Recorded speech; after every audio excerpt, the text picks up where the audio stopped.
Greetings, it's your internet pal Shred Durst, and today we are going to talk about how to make the most out of a 30-minute practice session. For those of you, like me, who have a ton to do all the time, a job, a family, all kinds of things going on, the most I can fit in most of the time is 30 minutes. Now 30 minutes might not seem like very much. If you sit down and work on specific things for 30 minutes, those things will improve. A lot of the times when people practice, they sit down and noodle a whole bunch and spend the whole entire time doing things that don't really improve the things that they're not good at. If you are practicing and it sounds fantastic, then you are probably not improving in the areas where you can't play. Practice is not for the world to hear. You're probably going to sound like crap, or in the middle of things that do sound good, there will be little things that need to be worked on. Now, the way I like to do this is I like to take the thing that I'm struggling with the most, or something that I cannot do yet. I like to put that at the first part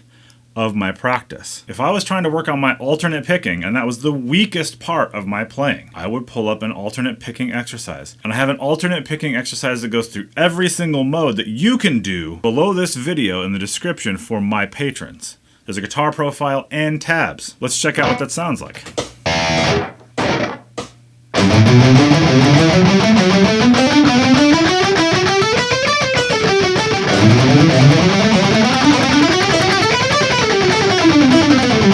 And I would do that for 10 minutes. To some of you, you're going to be like, God, that doesn't seem like a very long time. 10 minutes is a ton of time if you don't make a bunch of breaks and stop and look at your phone. Do this for 10 minutes. I guarantee your brain is going to get a ton of information from what you have just done.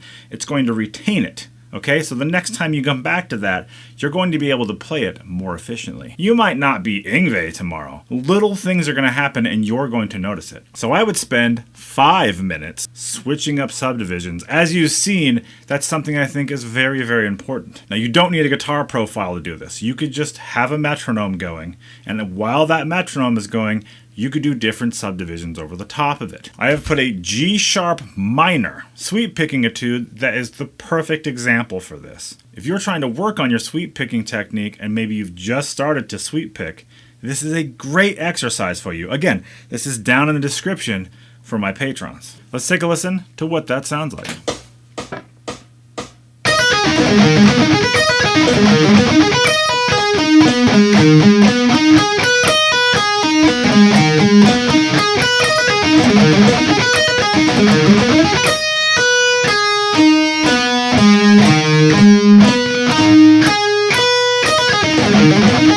Now, the next 5 minutes, I would do 5 minutes of something that's across an entire key. You can use this alternate picking exercise in here, goes through every single mode in the key of G major, or you can use the sweep picking exercise that goes through every single chord in D minor. It's a different challenge than working on one pattern.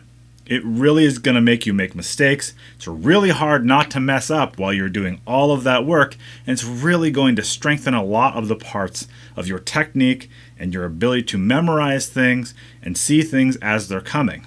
So last 10 minutes of my 30-minute block, I would use to increase my ability to improvise. For anybody who's ready to start playing guitar solos, even just a couple of notes, I would spend 10 minutes doing something over a drone note, or you can just pull up a jam track from YouTube. You can even get jam tracks of the solo sections to songs that you like.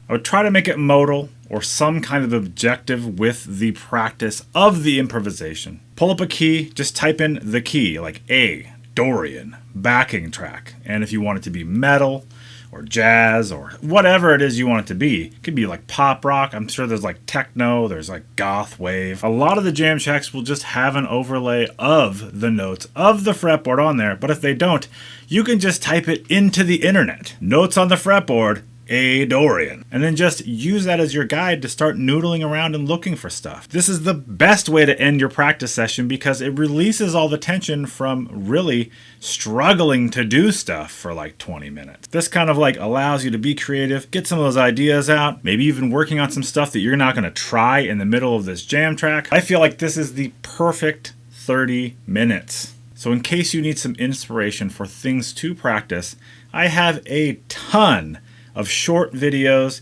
and I have a whole bunch of long form lessons that you could pull little pieces out of or the whole entire things. There's also guitar profiles and tabs for my wonderful supporters over at Patreon. If you're going to buy a new guitar, a new amplifier, strings, picks, be sure to use my Sweetwater affiliate link and help me out. It helps me out, it helps Sweetwater out, and if you help them out, they'll help me out even more, which is good for everybody. I want to thank Lunar Black Picks for supplying me with the best picks in the game. The grip is super comfy, they sound fantastic, and they stay sharp for a super long time.